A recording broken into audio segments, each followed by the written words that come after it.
तो देखिए एफवीजी यानी कि मार्केट में फेयर वैल्यू गैप बनता कैसे है। तो देखिए जब कभी भी मार्केट में अप ट्रेंड के लिए जब मार्केट जाती है तो अप ट्रेंड के लिए हैमर कैंडल की फॉर्मेशन या फिर कोई सी भी बुलिश कैंडल की फॉर्मेशन में ओपनिंग एंड क्लोजिंग होती है। और फिर उसके तुरंत बाद जब मार्केट में अप ट्रेंड के लिए एक काफ़ी स्ट्रॉन्ग बुलिश मारूबुजू कैंडल की फॉर्मेशन में ओपनिंग या क्लोजिंग या फिर किसी भी ग्रीन कैंडल की फॉर्मेशन में ओपनिंग एंड क्लोजिंग होती है। और फिर उसके बाद में जब मार्केट में नेक्स्ट कैंडल की ओपनिंग एंड क्लोजिंग एक काफ़ी स्ट्रॉन्ग बेरिश मारूबुजू कैंडल की फॉर्मेशन में या फिर इन्वर्टेड हैमर कैंडल की फॉर्मेशन में ओपनिंग एंड क्लोजिंग होती है, तो इन कैंडल्स के बीच का ये जो गैप होता है ये गैप मार्केट में फेयर वैल्यू गैप के नाम से जाना जाता है। यानी कि इस गैप को हम कह देते हैं एफवीजी, जो कि मार्केट में कहा जाता है फेयर वैल्यू गैप। एंड इसी तरीके से मार्केट में इसका अपोजिट होता है डाउन ट्रेंड के लिए। तो देखिए जब कभी भी मार्केट डाउन ट्रेंड में आती है तो मार्केट इन्वर्टेड हैमर कैंडल की फॉर्मेशन या फिर किसी भी बेरिश मारूबुजू कैंडल की फॉर्मेशन में ओपनिंग एंड क्लोजिंग करती है। और फिर उसके तुरंत बाद जब मार्केट में डाउन ट्रेंड के लिए एक काफ़ी स्ट्रॉन्ग बेरिश मारूबुजू कैंडल की फॉर्मेशन में इस तरीके की कैंडल की फॉर्मेशन में ओपनिंग एंड क्लोजिंग होती है।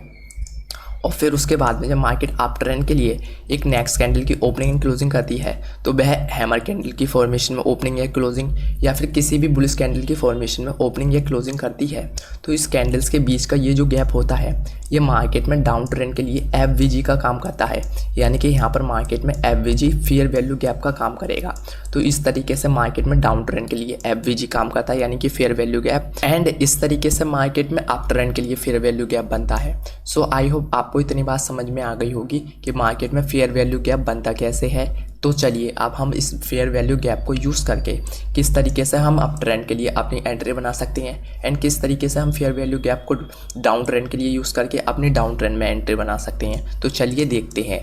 तो देखिए यदि जब कभी भी मार्केट में इस तरीके से फेयर वैल्यू गैप बनता हुआ दिखता है जिसमें कि मार्केट अप ट्रेंड के लिए बुलिश मारूबुजू कैंडल की फॉर्मेशन में ओपनिंग या क्लोजिंग करती है और फिर उसके बाद में या फिर मार्केट में अप ट्रेंड के लिए हैमर कैंडल की फॉर्मेशन में ओपनिंग या क्लोजिंग करती है मार्केट, और फिर उसके तुरंत बाद में यदि मार्केट में अप ट्रेंड के लिए एक काफ़ी स्ट्रॉन्ग बुलिश मारूबुजू कैंडल की फॉर्मेशन में ओपनिंग या क्लोजिंग होती है और फिर उसके तुरंत बाद यदि मार्केट में डाउन ट्रेंड के लिए एक काफ़ी स्ट्रॉन्ग बेरिश मारूबुजू कैंडल की फॉर्मेशन में ओपनिंग या क्लोजिंग या फिर इन्वर्टेड हैमर कैंडल की फॉर्मेशन में ओपनिंग या क्लोजिंग होते हुए दिखती है, तो इस कैंडल्स के बीच का ये जो गैप होता है ये मार्केट में फेयर वैल्यू गैप के नाम से जाना जाता है। तो फिर उसके बाद में यदि मार्केट इस फेयर वैल्यू गैप के 50% लेवल के पास में आती है डाउन ट्रेंड के लिए, इस कैंडल के तुरंत बाद काफ़ी स्ट्रॉन्ग बेरिश मारूबुजू कैंडल की फॉर्मेशन में ओपनिंग या क्लोजिंग करते हुए दिखती है। और फिर जैसे ही मार्केट इस फेयर वैल्यू गैप के 50% लेवल पर आकर यदि मार्केट में इस लेवल से अप ट्रेंड के लिए एक काफ़ी स्ट्रॉन्ग हैमर कैंडल की फॉर्मेशन में ओपनिंग या क्लोजिंग या फिर बुलिश मारूबुजू कैंडल की फॉर्मेशन में ओपनिंग या क्लोजिंग मार्केट करती है इस फेयर वैल्यू गैप के 50% लेवल पर आकर सपोर्ट बनाकर, तो फिर उसके बाद में मार्केट में काफ़ी हाई प्रोबेबिलिटी बन जाती है कि अब मार्केट में इस लेवल से अप ट्रेंड के लिए काफ़ी स्ट्रॉन्ग अपमूव देखने को मिल सकता है। क्योंकि मार्केट ने अप ट्रेंड में जाकर जितने भी बिगनर ट्रेडर्स या फिर रिटेलर्स होते हैं वो मार्केट में इस तरीके की कैंडल्स की फॉर्मेशन में ओपनिंग या क्लोजिंग होते हुए देखते हैं। तो जितने भी बिगनर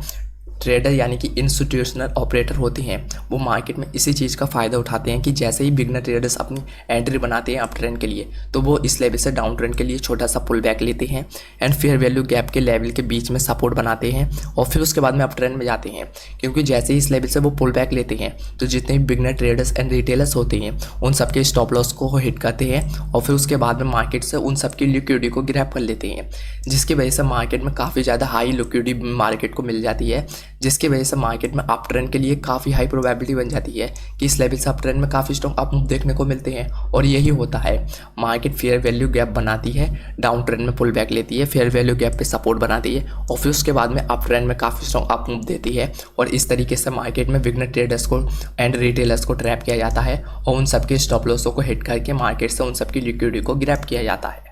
तो अब बात आती है हमें इस फेयर वैल्यू गैप को यूज़ करके किस तरीके से अपनी बाइंग साइड में अपनी एंट्री बनानी है। तो देखिए यदि जब कभी भी मार्केट फेयर वैल्यू गैप बनाने के बाद में सपोर्ट बनाकर फेयर वैल्यू गैप के 50% लेवल पर इस तरीके की कैंडल्स की फॉर्मेशन में ओपनिंग या क्लोजिंग करती है तो फिर हमें अगली कैंडल में अपनी एंट्री बनानी है and fair value gap level से नीचे के स्टॉप लॉस के साथ में तो फिर उसके बाद में मार्केट में काफ़ी हाई प्रोबेबिलिटी बन जाती है कि हम 1:2 या 3 के टारगेट के लिए जा सकते हैं अप ट्रेंड के लिए, और फेयर वैल्यू गैप से जस्ट नीचे के स्टॉप लॉस के साथ में जाना है, क्योंकि मार्केट इस लेवल से डाउन ट्रेंड के लिए छोटा सा पुल बैक लेकर इस नीचे वाले लेवल पर भी सपोर्ट बनाने का ट्राई करती है, जिसकी वजह से जितने भी लोग इस नीचे वाले लेवल पर अपना स्टॉप लॉस लगाते हैं तो उन सबका स्टॉप लॉस मार्केट हिट कर देती है और फिर उसके बाद में अप ट्रेंड में जाती है। इसके लिए हमें मार्केट में अगली कैंडल में अपनी एंट्री बनानी है and fair value gap level से जस्ट नीचे के स्टॉप लॉस के साथ में जाना है, जिसकी वजह से हमारा स्टॉप लॉस बचा रहे और हमें काफ़ी स्ट्रॉन्ग अप मूव देखने को मिले और हमारे ट्रेड भी सही डायरेक्शन में चलती रहे। तो चलिए अब इसका अपोजिट यानी कि डाउन ट्रेंड में यदि मार्केट इस तरीके से फेयर वैल्यू गैप बनाते हुए दिखती है, जिसमें कि मार्केट डाउन ट्रेंड के लिए इन्वर्टेड हैमर कैंडल की फॉर्मेशन में ओपनिंग या क्लोजिंग या फिर बेरिश कैंडल की फॉर्मेशन में ओपनिंग या क्लोजिंग करते हुए दिखती है, और फिर उसके तुरंत बाद में यदि मार्केट में डाउन ट्रेंड के लिए काफ़ी स्ट्रॉन्ग बेरिश मार्बोजो कैंडल की फॉर्मेशन में ओपनिंग या क्लोजिंग होते हुए दिख जाती है, तो फिर उसके बाद में यदि मार्केट अप ट्रेंड के लिए एक इस तरीके की ग्रीन कैंडल की फॉर्मेशन में ओपनिंग या क्लोजिंग या फिर हैमर कैंडल की फॉर्मेशन में ओपनिंग या क्लोजिंग करती है, तो फिर उसके बाद में इस कैंडल के बीच का ये जो गैप होता है ये मार्केट में फेयर वैल्यू गैप के नाम से जाना जाता है। और फिर उसके बाद में यदि मार्केट इस फेयर वैल्यू गैप के इस 50% लेवल के पास में अप ट्रेंड में आती है एक बुलिश कैंडल की फॉर्मेशन बनाते हुए, और फिर उसके बाद में यदि मार्केट में इस फेयर वैल्यू गैप के 50% लेवल से मार्केट में डाउन ट्रेंड के लिए एक इन्वर्टेड हैमर कैंडल की फॉर्मेशन या फिर मार्केट में डाउन ट्रेंड के लिए एक बेरिश मार्बोजो कैंडल की फॉर्मेशन में ओपनिंग या क्लोजिंग होते हुए दिखती है, तो फिर उसके बाद में मार्केट में काफ़ी हाई प्रोबेबिलिटी बन जाती है कि अब मार्केट में इस लेवल से डाउन ट्रेंड के लिए काफ़ी स्ट्रॉन्ग सेलिंग देखने को मिल सकती है, क्योंकि जितने भी बिगनर ट्रेडर्स या फिर रिटेलर्स ने इस कैंडल की फॉर्मेशन में ओपनिंग क्लोजिंग होते हुए देखा होगा तो उन लोगों ने नेक्स्ट कैंडल में अपनी सेल पोजीशन बनाई होगी और मार्केट ने इसी चीज़ का फ़ायदा उठाते हुए अप ट्रेंड के लिए पुल बैक लिया और फेयर वैल्यू गैप के 50% लेवल पर आकर रेजिस्टेंस बनाया, और फिर इस रेजिस्टेंस को बनाकर मार्केट ने डाउन ट्रेंड के लिए जैसे ही इस लेवल से डाउन ट्रेंड में काफ़ी स्ट्रॉन्ग इन्वर्टेड हैमर कैंडल की फॉर्मेशन या फिर बेरिश मार्बोजो कैंडल की फॉर्मेशन बनाते हुए दिखती है, तो फिर मार्केट ने इस लेवल से अप ट्रेंड के लिए पुल बैक लिया, तो जितने भी बिगनर ट्रेडर्स एंड रिटेलर्स ने इस लेवल पे अपनी सेल पोजीशन बनाई होगी तो मार्केट अप ट्रेंड में जाकर उन सबके स्टॉप लॉसों को हिट कर देती है और साथ ही में मार्केट उन सबकी लिक्विडिटी को ग्रैब कर लेती है। और फिर उसके बाद में जैसे ही मार्केट इस लेवल पर आकर रेजिस्टेंस बनाती है तो फिर मार्केट के पास काफ़ी हाई लिक्विडिटी है, जिसकी वजह से मार्केट में इस लेवल से डाउन ट्रेंड के लिए काफ़ी स्ट्रॉन्ग सेलिंग देखने को मिल सकती है, क्योंकि मार्केट को जब तक मार्केट किसी को ट्रैप नहीं करेगी तब तक मार्केट किसी भी डायरेक्शन में मूव नहीं करती है। और यहाँ पर मार्केट ने बिगनर ट्रेडर्स एंड रिटेलर्स को अप ट्रेंड में पुल बैक लेकर उन सबको ट्रैप कर लिया है, जिसकी वजह से मार्केट के पास में काफ़ी हाई लिक्विडिटी है, जिसकी वजह से मार्केट में काफ़ी हाई प्रोबेबिलिटी बन जाती है कि अब मार्केट में इस लेवल से डाउन ट्रेंड के लिए काफ़ी स्ट्रॉन्ग सेलिंग देखने को मिल सकती है। और यही होता है, मार्केट में इस लेवल से डाउन ट्रेंड में काफ़ी स्ट्रॉन्ग सेलिंग देखने को मिलती है मल्टीपल टाइम। तो अब बात आती है हम इस फेयर वैल्यू गैप को डाउन ट्रेंड के लिए किस तरीके से यूज़ करके अपनी सेल पोजीशन बना सकते हैं। तो देखिए, यदि जब कभी भी मार्केट में इस तरीके की कैंडल की फॉर्मेशन बनती हुई दिखती है तो फिर हमें अगली कैंडल में अपनी एंट्री बनानी है एंड रेजिस्टेंस लेवल से फेयर वैल्यू गैप के रेजिस्टेंस लेवल से जस्ट ऊपर के स्टॉप लॉस के साथ में जाना है, क्योंकि इस तरीके से भी मार्केट अप ट्रेंड में पुल बैक लेकर इस लेवल पर भी रेजिस्टेंस बनाकर डाउन ट्रेंड में जा सकती है, जिसकी वजह से हमारे स्टॉप लॉस हिट होने के काफ़ी हाई चांसेस बन जाते हैं। तो फिर इस वजह से हम बचने के लिए हमें फेयर वैल्यू गैप के जस्ट ऊपर के स्टॉप लॉस के साथ में जाना है, जिसकी वजह से हम मार्केट में जैसे ही अगली कैंडल में अपनी एंट्री बनाएंगे तो हमें काफ़ी स्ट्रॉन्ग बिग टारगेट मिल सकता है और छोटे से स्टॉप लॉस के साथ में हम 1:2 या 3 के टारगेट के लिए जा सकते हैं। और फिर उसके बाद में मार्केट में इस तरीके की दो सिचुएशन और बनते हुए दिखती है, जिसमें कि मार्केट जैसे ही फेयर वैल्यू गैप को बनाने के बाद में यदि मार्केट फेयर वैल्यू गैप के 50% लेवल यानी कि आप देखिए यहाँ से मार्केट में जैसे ही डाउन ट्रेंड के लिए फेयर वैल्यू गैप बनता हुआ दिखता है तो फिर मार्केट में फेयर वैल्यू गैप बनने के बाद में मार्केट जैसे ही 50% लेवल को डाउन ट्रेंड के लिए एक काफ़ी स्ट्रॉन्ग सेलिंग के साथ में जब मार्केट इस फेयर वैल्यू गैप को डाउन ट्रेंड के लिए ब्रेक डाउन कर देती है तो फिर ऐसी सिचुएशन में हमें क्या करना चाहिए। तो देखिए, जब मार्केट इस फेयर वैल्यू गैप को डाउन ट्रेंड के लिए काफ़ी स्ट्रॉन्ग बेरिश मार्बोजो कैंडल की फॉर्मेशन के साथ में जैसे ही ब्रेक डाउन कर देती है और फिर उसके तुरंत बाद जब मार्केट में नेक्स्ट कैंडल की भी ओपनिंग या क्लोजिंग एक काफ़ी स्ट्रॉन्ग बेरिश मार्बोजो कैंडल की फॉर्मेशन के साथ में होती है और फिर उसके बाद में यदि मार्केट दोबारा से पुल बैक लेकर अप ट्रेंड में आती है इन हैमर कैंडल की फॉर्मेशन के साथ में या फिर बुलिश कैंडल की फॉर्मेशन के साथ में, तो फिर जैसे ही मार्केट इस फेयर वैल्यू गैप के इस 50% लेवल पर आकर रेजिस्टेंस बनाती है और इस रेजिस्टेंस से जैसे ही मार्केट में डाउन ट्रेंड के लिए इन्वर्टेड हैमर कैंडल की फॉर्मेशन में ओपनिंग या क्लोजिंग या फिर बेरिश मार्बोजो कैंडल की फॉर्मेशन में ओपनिंग या क्लोजिंग होती है, तो फिर ऐसी सिचुएशन में मार्केट में काफ़ी हाई प्रोबेबिलिटी बन जाती है कि अब मार्केट में इस लेवल से डाउन ट्रेंड के लिए काफ़ी स्ट्रॉन्ग सेलिंग देखने को मिल सकती है।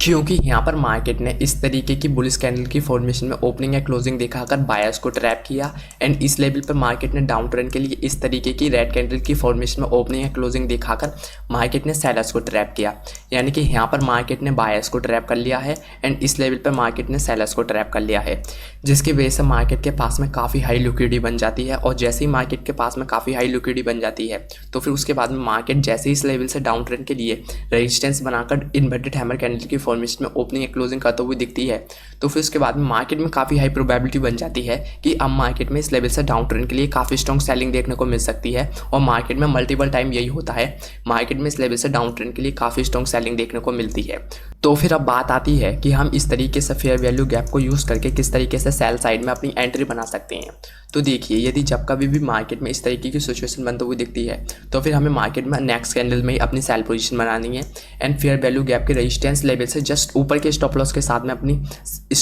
साथ में अपनी एंट्री बनानी है, क्योंकि मार्केट अप ट्रेंड के लिए इस लेवल पर भी पुल बैक लेकर हमारे स्टॉप लॉस को हिट कर सकती है, जिसकी वजह से हमारा स्टॉप लॉस हिट हो जाता है। और फिर उसके बाद में मार्केट जैसे ही हमारी डायरेक्शन में जाती है तो हमें काफ़ी स्ट्रॉन्ग पैनिकनेस फील होती है। तो फिर इस वजह से हमें मार्केट में रेजिस्टेंस लेवल से जस्ट ऊपर के स्टॉप लॉस के साथ में जाना है 1:2 या 3 के टारगेट के लिए, और हम इस तरीके से मार्केट में डाउन ट्रेंड के लिए काफ़ी स्ट्रॉन्ग बिग टारगेट अचीव कर सकते हैं। एंड सेम इसी का अपोजिट होता है मार्केट में डाउन ट्रेंड के लिए। तो देखिए, यदि जब कभी भी मार्केट में डाउन ट्रेंड के लिए काफ़ी स्ट्रॉन्ग सेलिंग के साथ में मार्केट इस तरीके से फेयर वैल्यू गैप बनाते हुए दिखती है और फिर उसके बाद में जब मार्केट अप ट्रेंड के लिए पुल बैक लेती है तो मार्केट अप ट्रेंड में हैमर कैंडल की फॉर्मेशन में ओपनिंग या क्लोजिंग या फिर बुलिश मार्बूज कैंडल की फॉर्मेशन में ओपनिंग या क्लोजिंग बनाने के बाद में मार्केट जैसे ही इस फेयर वैल्यू गैप को अप ट्रेंड के लिए इस फेयर वैल्यू गैप के 50% लेवल को एक काफ़ी स्ट्रॉन्ग बुलिश मार्बूज कैंडल की फॉर्मेशन के साथ में जैसे ही मार्केट ब्रेकआउट कर देती है और फिर उसके तुरंत बाद मार्केट में नेक्स्ट कैंडल की भी ओपनिंग या क्लोजिंग काफ़ी स्ट्रॉन्ग बुलिश मार्बूज कैंडल की फॉर्मेशन के साथ में होती है, तो फिर उसके बाद में जब मार्केट दोबारा से पुल बैक लेकर इस फेयर वैल्यू गैप के 50% लेवल पर आकर सपोर्ट बनाते हुए दिखती है एक काफ़ी स्ट्रॉन्ग हैमर कैंडल की फॉर्मेशन के साथ में या फिर बुलिश मार्बूज कैंडल की फॉर्मेशन के साथ में, तो फिर उसके बाद में मार्केट में काफ़ी हाई प्रोबेबिलिटी बन जाती है कि अब मार्केट ने इस लेवल पे सपोर्ट बना लिया है। तो फिर इसकी वजह से मार्केट में अब इस लेवल से अप ट्रेंड के लिए काफ़ी स्ट्रॉन्ग अप मूव देखने को मिल सकता है, क्योंकि यहाँ पर मार्केट ने डाउन ट्रेंड के लिए सेलर्स को ट्रैप किया है एंड इस लेवल की कैंडल की फॉर्मेशन बनाकर यहाँ पर मार्केट ने बायर्स को ट्रैप किया है। यानी कि यहाँ पर मार्केट ने बायर्स को ट्रैप कर लिया है एंड इस लेवल पर सेलर्स को ट्रैप कर लिया है, जिसकी वजह से मार्केट के पास में काफ़ी हाई लिक्विडिटी बन जाती है और मार्केट इस लिक्विडिटी को यूज़ करके अप ट्रेंड के लिए काफ़ी स्ट्रॉन्ग ब्रेकआउट कर सकती है। तो फिर अब बात आती है कि हमें इस तरीके से अपनी एंट्री अप ट्रेंड के लिए किस तरीके से अपनी एंट्री बनानी है। तो देखिए, जब कभी भी मार्केट इस टाइप की सिचुएशन बनाने के बाद में डाउन ट्रेंड में ब्रेक डाउन करने के बाद में अप ट्रेंड में जाने के बाद में दोबारा से पुल बैक लेकर यदि मार्केट फेयर वैल्यू गैप के 50% लेवल पर रेजिस्टेंस बनाते हुए दिखती है, ऐसी सिचुएशन में हमें अगली कैंडल में अपनी बाय पोजीशन बनानी है इस फेयर वैल्यू गैप के सपोर्ट लेवल से जस्ट नीचे के स्टॉप लॉस के साथ में 1:2 या 3 के टारगेट के लिए, और इस तरीके से हम यूज़ करके मल्टीपल टाइम अपनी सही डायरेक्शन में एंट्री बनाकर प्रॉफिट कर सकते हैं। तो लाइव चार्ट में एग्जाम्पल के थ्रू समझाने के लिए मैंने इथेरियम का 1 घंटे का चार्ट ले लिया है। तो आप लोग यहाँ पर देख सकते हैं, यहाँ पर मार्केट में इस लेवल से एक फेयर वैल्यू गैप बनता हुआ दिख रहा है और फिर उसके बाद में जैसे ही हम इस फेयर वैल्यू गैप को आगे खींचते हैं तो और फिर उसके बाद में चेक करते हैं तो जैसे ही मार्केट में हम इस फेयर वैल्यू गैप के 50% लेवल को ड्रॉ करते हैं तो यहाँ पर मार्केट एग्जैक्टली इस 50% लेवल पे डाउन ट्रेंड में ब्रेक डाउन करती है और फिर उसके बाद में मार्केट इस फेयर वैल्यू गैप के जस्ट नीचे लेवल पर सपोर्ट बनाकर इस लेवल से मार्केट जैसे ही अप ट्रेंड के लिए एक काफ़ी स्ट्रॉन्ग बुलिश कैंडल की फॉर्मेशन में ओपनिंग एंड क्लोजिंग करते हुए दिखती है, तो फिर उसकी अगली कैंडल में ही हम अपनी बाय पोजीशन बनाएंगे इस फेयर वैल्यू गैप लेवल से जस्ट नीचे के स्टॉप लॉस के साथ में 1:2 या 3 के टारगेट के लिए। और आप लोग देख सकते हैं यहाँ पर मार्केट कंटिन्यू अप ट्रेंड के लिए हाई लोस प्राइस एक्शन की फॉर्मेशन बनाते हुए यहाँ से मार्केट अप ट्रेंड में जा रही है। यानी कि जिस समय ये वीडियो बना रहा हूँ मैं, तो यहाँ पर मार्केट लाइव मार्केट में अप ट्रेंड में जाते हुए दिख रही है इस फेयर वैल्यू गैप के अनुसार। यानी कि इस मार्केट ने जैसे इस फेयर वैल्यू गैप के जस्ट नीचे के लेवल पर सपोर्ट बनाया और जैसे ही मार्केट में इस लेवल से अप ट्रेंड के लिए एक काफ़ी स्ट्रॉन्ग बुलिश मार्बूज कैंडल की फॉर्मेशन बनते हुए दिखती है, फिर हमें अगली ही कैंडल में अपनी बाय पोजीशन बनानी है इस फेयर वैल्यू गैप के लेवल से नीचे के स्टॉप लॉस के साथ में 1:2 या 3 के टारगेट के लिए, और हमारा टारगेट हिट हो जाता है। तो फिर इस तरीके से हम फेयर वैल्यू गैप को मार्केट में अप ट्रेंड के लिए यूज़ कर सकते हैं। तो चलिए अब मैं आपको डाउन ट्रेंड के लिए बताता हूँ लाइव मार्केट में यूज़ करके।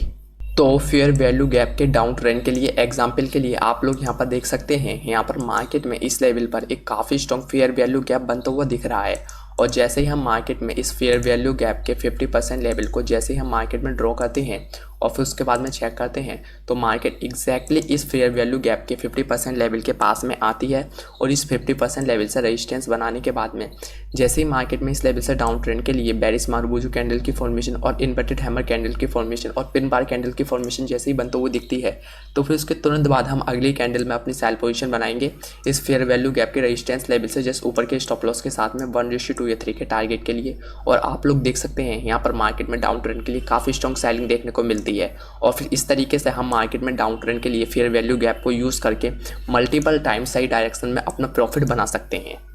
सो आई होप आपको फेयर वैल्यू गैप के बारे में इतनी नॉलेज पता चली होगी कि हम फेयर वैल्यू गैप को किस तरीके से यूज़ करते हैं और फेयर वैल्यू गैप को किस तरीके से ड्रॉ करते हैं। तो चलिए अब मिलते हैं फिर नेक्स्ट वीडियो में। यदि आपको ये वीडियो पसंद आई हो तो इस वीडियो को लाइक करिए और सब्सक्राइब करिए ताकि आपको आगे भी इसी तरीके की इन्फॉर्मेशनल वीडियोज़ मिलती रहें।